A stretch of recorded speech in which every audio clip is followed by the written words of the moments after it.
Assalamualaikum warahmatullahi wabarakatuh. Ya, hari ini kita sudah masuk ke third meeting ya, atau pertemuan ketiga. The topic of today's meeting is daily activities. Okay? Nah, saya akan share screen supaya kita lihat apa itu daily activities. Okay.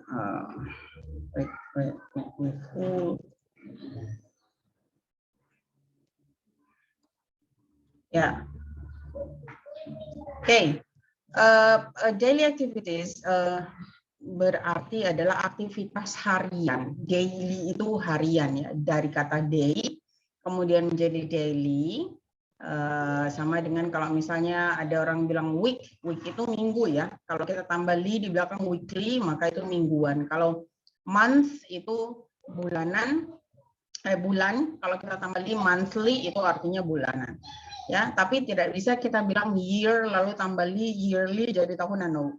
Kalau tahunan itu kita bilangnya annually. Oke, annually. Nah, untuk daily activities kita ambil contoh ya.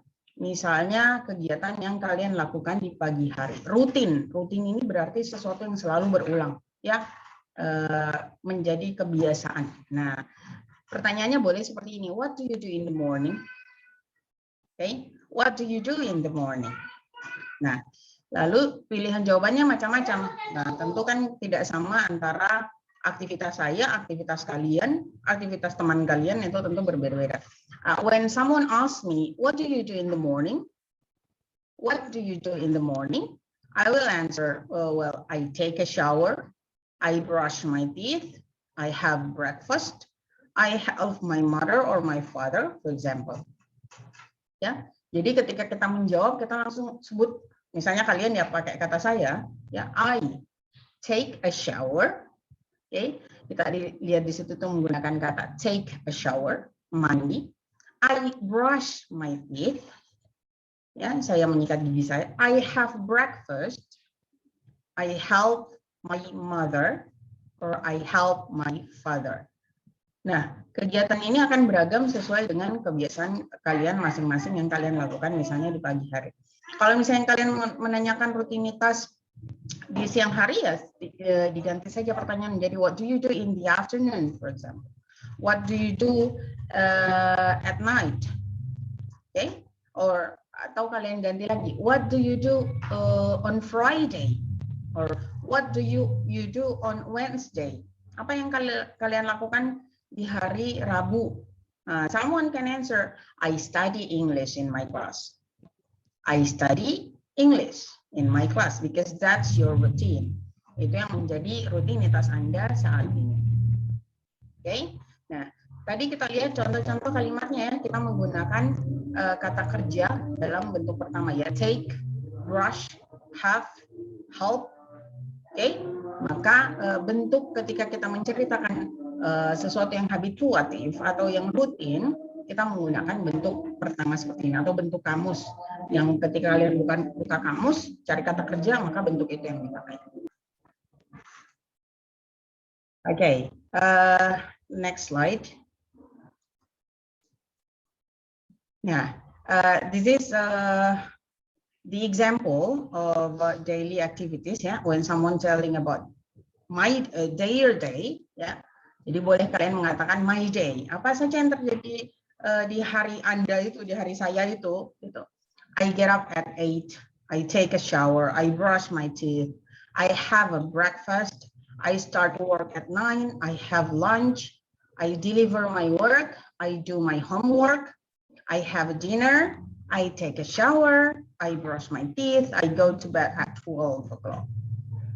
Okay, now you can see, yeah, all the verbs used in the sentences are in the first verb form. Ya, jadi kata kerja yang digunakan semuanya dalam bentuk pertama ya. Get, take, brush, have, start, have, deliver, do, okay?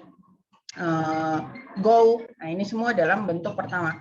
Ya, jadi kalau ada yang bingung bentuk pertama itu apa? Bentuk yang ada di kamus. Kalau kalian mencari bahasa Inggrisnya pergi, cari di kamus, oh ternyata bentuknya go. Nah, itu bentuk pertama. Oke, itu bentuk pertama. Kita lanjutkan. Structure atau tata bahasa yang digunakan ketika kita menceritakan rutinitas itu kita menggunakan simple present tense. Maybe some of you already know this simple present tense, ya, tapi mungkin yang lain belum kenal. Ya, jadi simple present tense ini adalah kalimat yang polanya subjek, kemudian diikuti dengan verb, ya. Subjek, verb, kemudian objek atau complement. Kenapa saya pakai atau di situ? Objek dan complement itu boleh ada, boleh tidak. Jadi kalau memang kalimatnya membutuhkan objek, pakaikan objek. Kalau kalimatnya butuh complement atau keterangan, pakaikan keterangan. Oke, misalnya bagaimana? Tadi itu, kita kembali ke contoh yang tadi ya. I take a shower. I take a shower. Ini contoh yang kedua. I take a shower. Yang menjadi subjeknya adalah I, verbnya adalah take, objeknya adalah a shower. Oke, I take a shower. Nah, ini langsung saja, sehingga bentuk yang ada di sini dia pakai adalah subjek, verb, objek. Komplementnya tidak ada. Kita kembali ke kalimat pertama. I get up at 8. I get up at 8. Nah, I ini sebagai subjek, ya, I sebagai subjek, get up sebagai verb, kemudian at 8 itu sebagai complement, ya, at 8 sebagai complement. Maka di sini tidak ada objek, tetapi kalimat ini menjadi complement. Syarat utama itu sebenarnya bentuk kalimat adalah subjek dan verb. Kalau dalam bahasa Inggris ya, there must be a subject and a verb. Harus ada subjek dan verb. Kalau tidak ada verb, maka digantikan oleh to be. Oke, kalau tidak ada verb atau kata kerja murni, maka kita menggunakan to be. Oke, kita lanjut ke slide berikutnya. Kapan kita menggunakan simple present tense? Kapan saja? Oke, yang pertama, to explain routines. Ya, untuk menjelaskan rutinitas atau yang habituatif, kebiasaan. Oke, contohnya I clean my teeth every day. I clean my teeth every day. Oke, yang kedua, kalau yang tadi pertama adalah to explain routines or habit. Oke, yang kedua adalah to describe fact, menjelaskan fakta. I am a student. Nah, ini tadi contoh kalimat yang saya sampaikan. Jika tidak ada kata kerja murni, kan kata kerja itu yang lari, kegiatan ya, menunjukkan kegiatan. Kalau tidak ada, maka kita menggunakan to be. Contohnya di sini I am a student. I am a student. Ya, pada contoh I am a student, ya, I itu sebagai subjek. Ini kan arti kalimatnya adalah saya seorang siswa. Nah, pada kalimat saya seorang siswa itu tidak ada kata kerja murni. Maka dalam bahasa Inggris harus ada yang menempati posisi verb, maka ditambahkan to be. Mengapa kalimat yang modelnya seperti ini? Kita menggunakan to be ya. Jadinya I am a student. Itu fakta. Jadi kalau Anda yang cerita, kita mengatakan itu sebagai fakta. Ya, baik. Fungsi yang terakhir, kapan kita menggunakan simple present tense, yaitu to tell general truth. Ya, untuk menyatakan kebenaran yang umum. Kebenaran umum yang bagaimana? Misalnya begini. Matahari terbit di timur. Itu kebenaran umum, tidak ada yang bisa membantah. Kalian sudah kiamat ya. Jadi kalau masih dalam kondisi seperti sekarang, kebenaran umum itu di mana-mana matahari adalah terbit dari timur. Lalu kalau misalnya air mendidih pada 100 derajat Celcius, itu kebenaran umum. Ya, maka kita menggunakan simple present tense. Contohnya di sini water boils. Aduh, ini saya salah ya. Harusnya tidak ada huruf D di situ. Nanti saya perbaiki yang saya upload. Water boils at 100 Celsius degrees. Oke, ini adalah kebenaran umum. Jadi, simple present tense itu adalah tenses untuk menyatakan kebiasaan atau rutinitas, untuk menyatakan fakta. Misal faktanya kalian suka apel gitu. I like apple. Nah, I like apples, for example. Itu fakta. Jadi kalau atau menyatakan yang general truth tadi, ya general truth tadi matahari terbit di mana misalnya atau tenggelam di mana, itu general truth ya. Oke.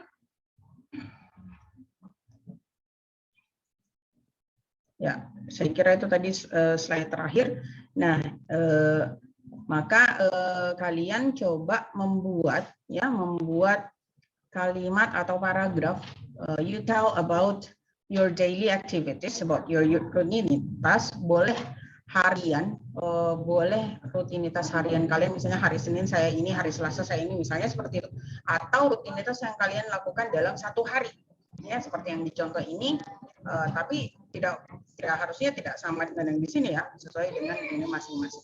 Nah itu kalian buat videonya, ya kalian sambil sebaiknya dia hafal ya, jadi kalian buat videonya, nanti videonya diupload di Slido. Mohon maaf video kali ini agak berisik karena saya mengejar waktu supaya bisa cukup baterainya. Oke, thank you. Saya kira sekian dulu. Jika ada pertanyaan, if you have any question related to the material today, you can give the comment or you ask in the WhatsApp group. Okay, thank you very much. See you in the next meeting. Assalamualaikum warahmatullahi wabarakatuh.